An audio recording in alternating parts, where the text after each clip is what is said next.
ASGB. Chiến tranh ASGB tại San Francisco 0422 là một cuộc chiến tranh đầu tiên của hai máy chủ nổi tiếng cụm 4X diễn ra tại mặt trận phía Tây Bắc của San Francisco năm 2024. Tuy thời gian của cuộc chiến tranh bắt đầu từ ngày 1 tháng 3 đến ngày 26 tháng 3, nhưng thời gian chiến sự chính thức được ghi lại vào đêm ngày 1, rạng sáng ngày 2 tháng 3. Cuộc tổng tiến công được chia làm 3 đợt. 3 đợt tiến công này được xem là một trong những trang sử hào hùng nhất của cả hai bên. Bối cảnh. Vào tháng 2 năm 2024, dưới sự sắp đặt của Lilith, AS của S-49 lần đầu tiên được tham dự cấp độ vàng 1 và đối thủ của họ cũng là những chiến binh lão luyện GB của S-46. Ngoài hai máy chủ đàn anh đã thành danh trước đó là S-40 và S-44, S-46 được đánh giá khá cao ở cấp độ này khi liên tục giành được nhiều thắng lợi quan trọng ở cấp độ 4. Tiếng tăm của GB là không hề nhỏ. Trong khi đó, thú ngựa ô AS tới từ máy chủ 49 đã chiêu mộ được những dàn cá voi siêu khủng và nhiều chiến binh giỏi quanh vùng tới quy tụ. Cuộc đối đầu này được giới truyền thông khắp Warpath hóng chờ nhiều hơn là các trận đánh trên cấp độ Epic. Quân lực hai bên. GB của S-46 tổng binh lực là 27,1 tỷ, tổng số thành viên là 255 người. Tướng quân Hồng Anh Dubai sở hữu mức lực chiến là 319 triệu. AS của S-49 có tổng binh lực là 27,9 tỷ. Trên tổng số 198 thành viên, Đại tướng Khơ Sơn UA sở hữu mức lực chiến là 468 triệu. Diễn biến. Vào hồi 10 giờ 30 phút đêm ngày 1 tháng 3, cuộc đụng độ đầu tiên giữa AS và GB đã nổ ra. Khu vực giao tranh là ngôi làng bị bỏ hoang của DRA, giáp khu an toàn của AS về phía đông. Ở phía bắc của ngôi làng, AS huy động 3 sư đoàn thiết giáp, 2 sư đoàn pháo binh thực hiện tư thế phòng thủ. Phía GB đã huy động 2 sư đoàn trực thăng, 1 sư đoàn xe tăng hạng nhẹ và 1 sư đoàn pháo binh tiến về phía bắc, băng qua ngôi làng của DRA, hướng tới trận địa AS đã tạo ra từ trước. Tuy nhiên, với luồng thông tin liên lạc không thống nhất, 2 sư đoàn của GB đã lao vào trận địa pháo kích của AS trước khi đội pháo binh kịp tới. Quân AS tỏ ra chiếm ưu thế, tiêu diệt toàn bộ 2 sư đoàn này. Tuy nhiên, các nhà lãnh đạo của AS đã ra lệnh thu quân về phía sau chứ không dốc sức đánh tới cùng.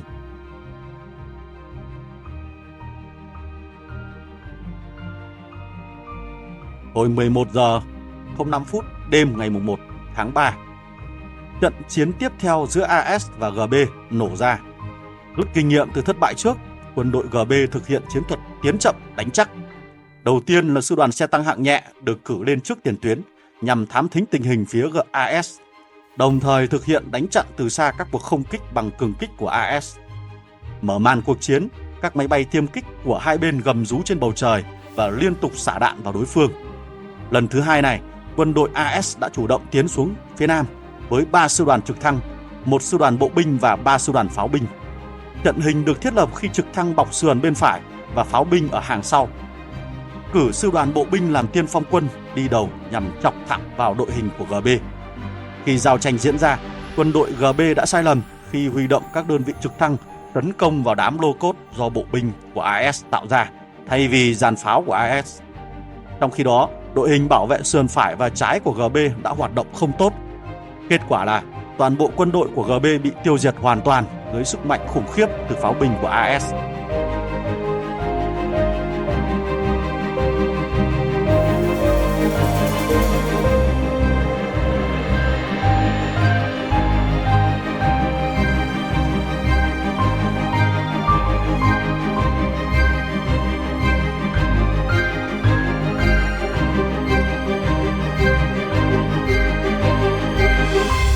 Tận dụng lợi thế này, tư lệnh tối cao thành phố Naples của AS, Lentulus Rao, lệnh ấn tiên phong dẫn các sư đoàn quân của AS tiến thẳng xuống phía nam, tiêu diệt toàn bộ các cơ sở của GB và DRA. Lần lượt từng cơ sở ở tuyến đầu của GB và DRA bị thổi bay trước sức mạnh như vũ bão của AS.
vào hồi 0 giờ 15 phút rạng sáng ngày 2 tháng 3.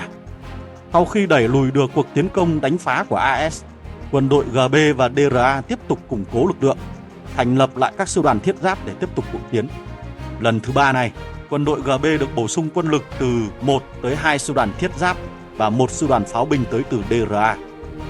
Trận giao tranh lần 3 giữa AS và GB tiếp tục nổ ra vẫn tại ngôi làng bỏ hoang của DRA. Vẫn sử dụng chiến thuật như cũ, nhưng GB đã huy động nhiều quân đoàn tham chiến hơn với mục tiêu đánh trận chót. Thành bại là ở trận tấn công này. Tuy nhiên, quân lực đông không hẳn đã chiến thắng.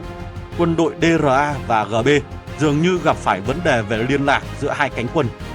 Thành ra trong giao tranh tổng lớn, đội hình bị rối loạn, các tập đoàn quân chạy tứ phía.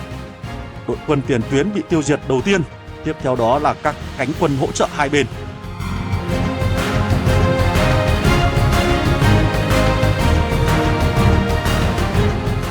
Không còn sự bảo vệ, sư đoàn pháo binh của DRA bị tiêu diệt hoàn toàn mà không gây ra được nhiều thiệt hại cho phía AS.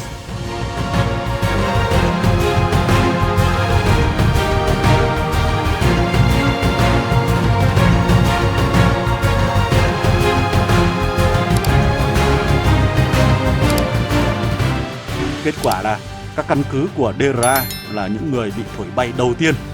Tiếp theo đó là tư lệnh tối cao thành phố Sao Paulo, Red Bull, cũng bị loại khỏi vòng chiến.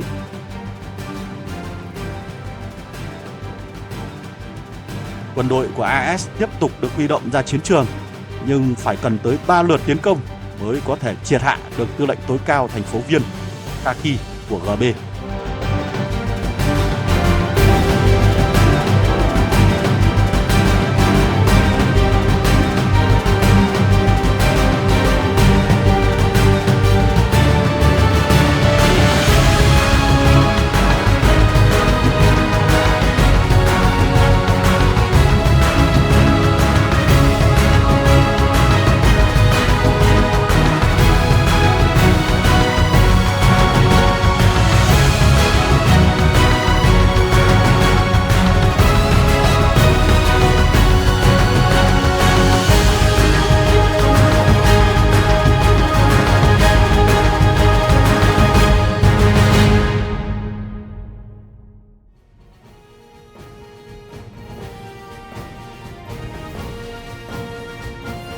Với việc hai viên tướng bị thổi bay, đây là dấu hiệu đánh dấu sự thất bại của quân đội GB và DRA trong cuộc chiến rạng sáng ngày 2 tháng 3. Kể từ thời khắc đó, bên phía DRA và GB dường như không còn bất cứ một nhà lãnh đạo nào đứng lên tổ chức lại quân đội để phản công, thậm chí chỉ là để phòng ngự cũng không còn. Kết quả, AS với 3 lần chiến thắng trong 3 thời khắc quan trọng của cuộc chiến, họ đã tiến hành đẩy lùi được các căn cứ của DRA và GB cho tới rạng sáng ngày 2 tháng 3. Cuộc chiến tại San Francisco còn dài. Kết quả của trận đánh này không thể phản ánh đúng tình hình thực tế của chiến trường này. Tuy giành được chiến thắng, nhưng AS cũng đã gặp tổn thất không nhỏ. Nhiều căn cứ của họ không còn một người lính nào trong doanh trại. AS cũng đã không tận dụng được nhiều lợi thế từ điều này để cụ thể hóa các lãnh thổ của mình trên bản đồ. Tới đây, phóng viên chiến trường Warpath tại San Francisco xin kết thúc video clip này. Hẹn gặp lại quý thính giả trong các video clip phóng viên chiến trường lần sau. Nếu như quý thính giả thấy hay thì xin một like, share và subscribe cái channel của mình. Còn bây giờ, xin chào và hẹn gặp lại. Goodbye.